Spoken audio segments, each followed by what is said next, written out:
Grazie molte ad Avril.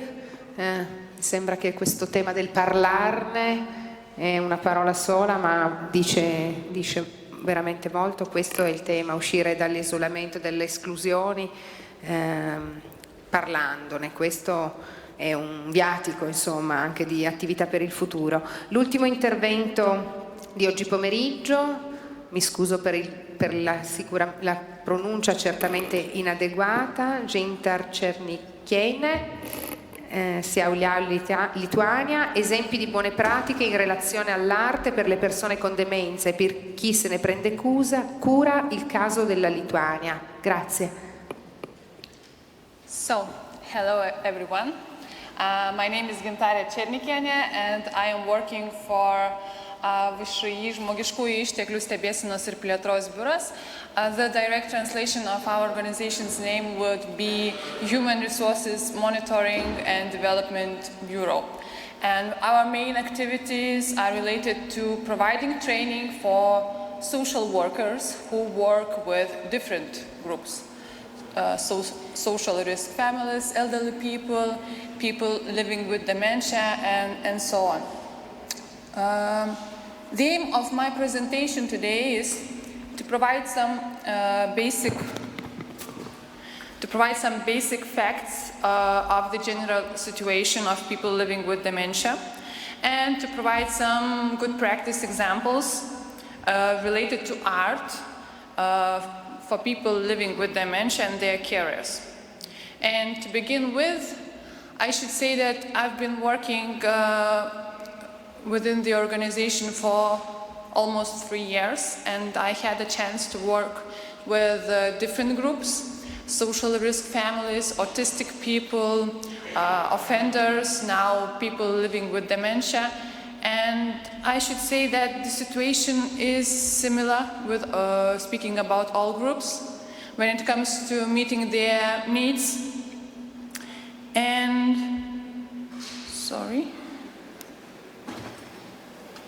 yes, and as you can see, in Lithuania we have the same tendency of the increase of the number of people with dementia, and it is estimated that there are about 53,000 of people living with dementia in Lithuania, and only 1/10 of them have diagnosis. And usually people are diagnosed in late stage. It is also a problem of general practitioners who sometimes lack competences of diagnosing Alzheimer's. We do not have dementia strategy in Lithuania yet, and people with dementia are mainly cared for at home by their relatives. Nursing homes lack dementia-specific units, and home-based services are very limited for elderly and can be received only if they are single without any relatives and can partially pay for the services.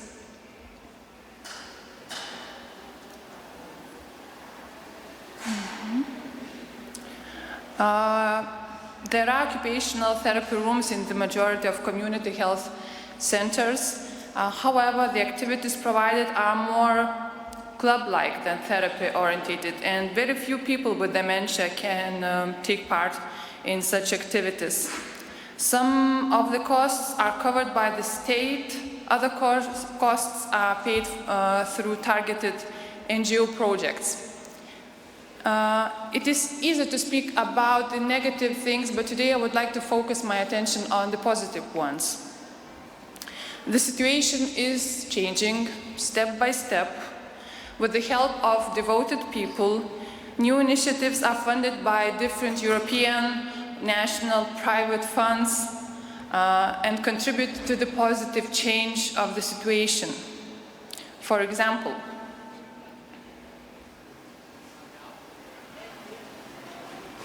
quite recently, in 2015, a modern care home was opened for people living with Alzheimer's. I don't know why the slides are changing themselves, sorry. The aim of the founders was to create a home environment and adapt to the needs of people living with dementia. The home was built using European Union financial support. The residents are offered to participate in music therapy, dog therapy, bibliotherapy, activities related to art. 10 people who have been diagnosed with Alzheimer's can live there.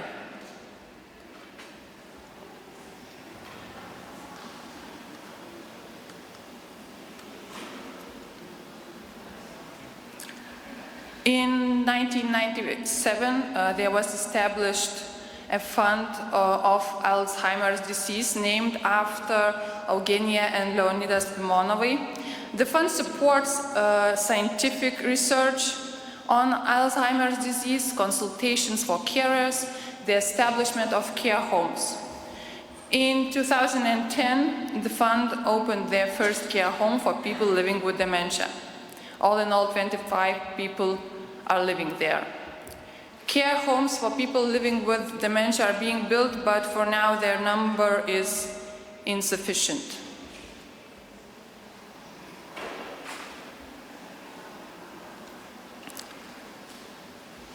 Further, I would like to present you some good practice examples related to art for people living with dementia and their carers. At first, it should be said that activities related to art are usually part of occupational therapy. They are used not only with people living with dementia, but also with other elderly people, because groups in nursing homes are usually mixed. In Lithuania, non-pharmacological treatment of dementia is not so popular, but it is already breaking its ground.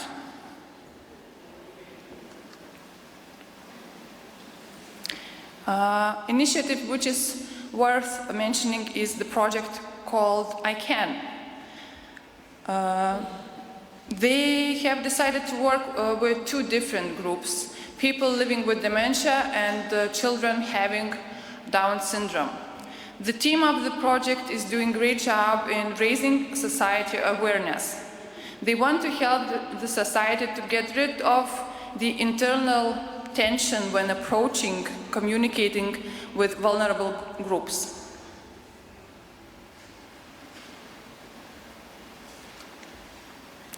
They are organizing activities for people living with dementia to use their small motor skills, consultations with psychologists for their carers, family members, dance therapy, organize exhibitions and conferences to fight stereotypes still existing.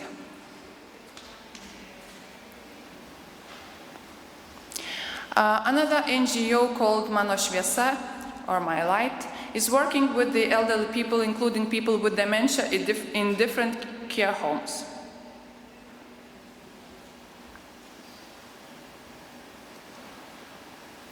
They organize events in care homes, exhibitions, social projects.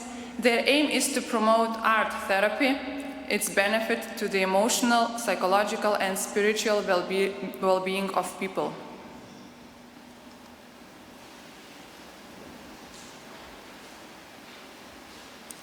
NGO Mano Šviesa implemented a 6-month project named I Can at the Center of Gerontology and Rehabilitation.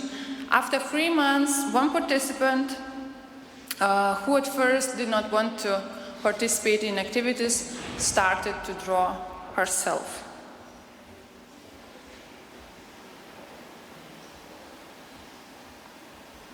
Here you can see one exhibition which was organized in Fabioniškė Social Services Home. The organization also organized workshop for elderly people who could try to draw a fractal painting themselves.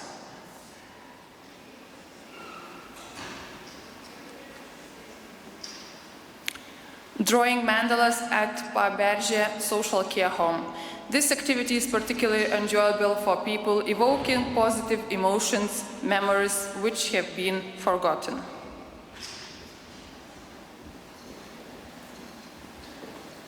In my presentation, I have to mention the work of our colleagues from NGO Socialiniai Meno Projektai, who are organizing different initiatives to make culture and art accessible for different target groups.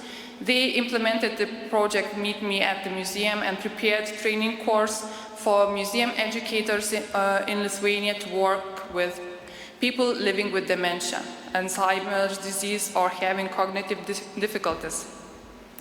The program is now being implemented in several museums in Lithuania. NGO called MEDA Projects implements social project and promotes Ebru art as a means of working with elderly people in care homes. Ebru technique is becoming popular as a therapy method. It helps to express emotions, visualize impressions, relax. It is used in day centers, care homes as a therapeutical technique.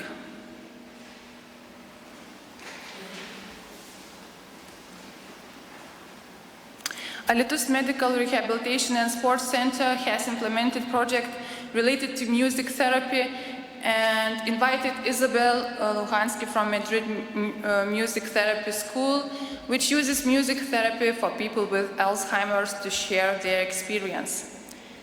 As projects end, they are continued on a voluntary basis. Sometimes some support is received from local authorities or other European funds. I have mentioned only several good examples, and there are much more. The most important thing is for the government, different funds, to encourage these good initiatives. And I would like to finish my presentation with one story.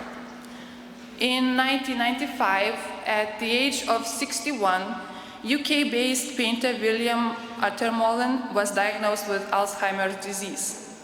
Encouraged by his nurse, who loved his work, the painter never gave up his lifelong passion and painted as much as he could until his memory failed him completely.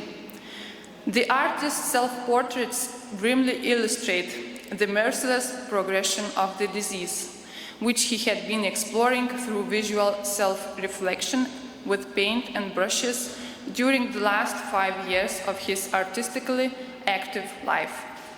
Even the time he was beginning to be ill, he was always painting, every minute of the day, the artist's wife recalls.